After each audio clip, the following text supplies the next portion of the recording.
लोमड़ी लड़के और मोल के पैरों के निशान का पीछा करते हुए पेड़ के नीचे पहुंच गई।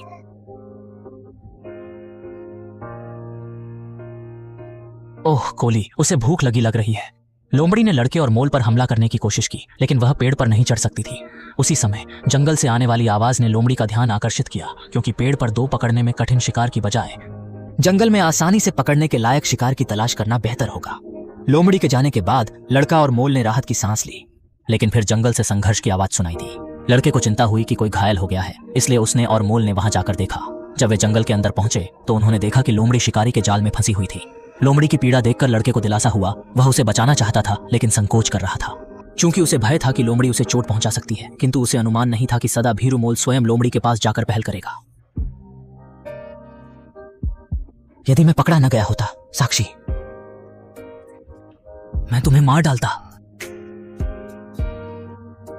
अगर तुम उस जाल में रहोगे तुम मर जाओगे। मोल ने लोमड़ी की रस्सी काट दी। दया की विचारधारा का पालन किया।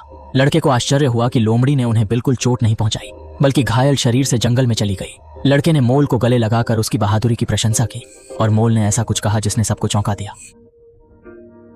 सबसे विशाल स्वतंत्रता। कैसे हो?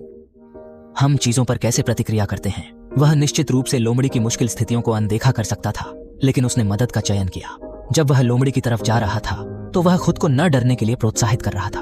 अंततः उसे डर को हराने में मदद मिली निस्वार्थ प्रेम और दया।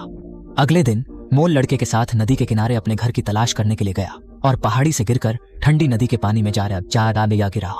तीव्र जलधारा ने मोल को नीचे की तरफ बहा दिया। लड़के ने मोल को किनारे पर लाने का प्रयास किया, लेकिन वह असमर्थ था। उसी संकट के समय लोमड़ी आई और नदी में कूदकर मोल को बचा लिया। उस घटना के कारण लड़के की लोमड़ी के प्रति धारणाएं बदल गईं। उसने लोमड़ी को धन्यवाद कहा। लोमड़ी ने कुछ भी नहीं कहा, और लड़का और मोल अपने रास्ते पर चले गए, अपने घर की तलाश करने लगे। लेकिन वह लोमड़ी उनके पीछे चलती रही, दूरी बनाकर। मोल ने बताया, उसके ख्याल में घर वह स्थल है जहां दीवारें, छत और घंटाघर हों, और प्रत्येक खिड़की में केक निहित हो। लेकिन लड़के ने कहा, मोल जिसका वर्णन कर रहा है वह बेकरी की तरह लगता है। मोल के लिए बेकरी सबसे आदर्श घर है, लेकिन लड़के के लिए घर वह जगह होनी चाहिए जहां गर्मी, दया और रोशनी हो। उसी समय जंगल में वे एक ऊंचे सफेद घोड़े से मिले, जो हमेशा अपना सिर नीचे किए रहता था।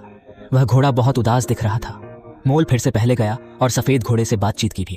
लड़के ने घोड़े से पूछा कि क्या वह खो गया है। घोड़े ने कहा कि वह नहीं खोया, और मोल ने कहा कि वह और लड़का खो गए हैं, लेकिन उनके पास योजना है, दिशा में योना योजना।